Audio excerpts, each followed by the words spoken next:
Every August, Samsung releases a Galaxy Note phone. It usually takes the Galaxy S from March and gives it a stylus, a bigger screen, a bigger battery, and a bigger price tag. That's not really the case this year though. This is a Samsung Galaxy Note 20 Ultra. And this is a Samsung Galaxy S20 Ultra.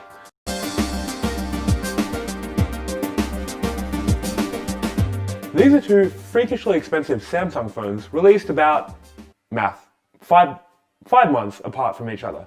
So as you may expect, the cameras are actually pretty similar.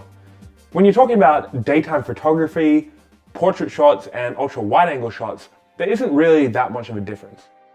So first, check out these well-lit daytime shots. Now, if you look really closely, you may notice some slight differences in contrast or brightness.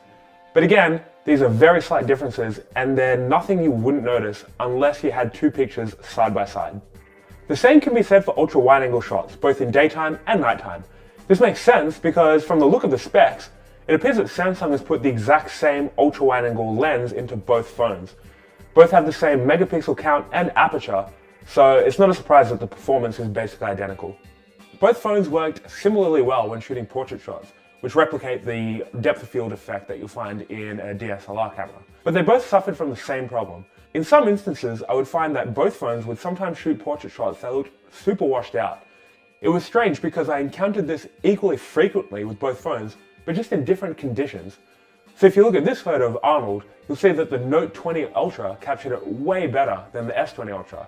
But then with this photo of Rachel, the Note 20 Ultra just couldn't deal with the light. But again, these are the minority, these are the exceptions. You'll find that most of the time, the S20 Ultra and the Note 20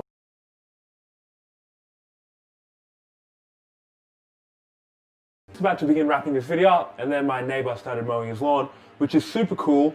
I love working from home, it's so good. He stopped. Okay, I'm gonna get this in really quickly.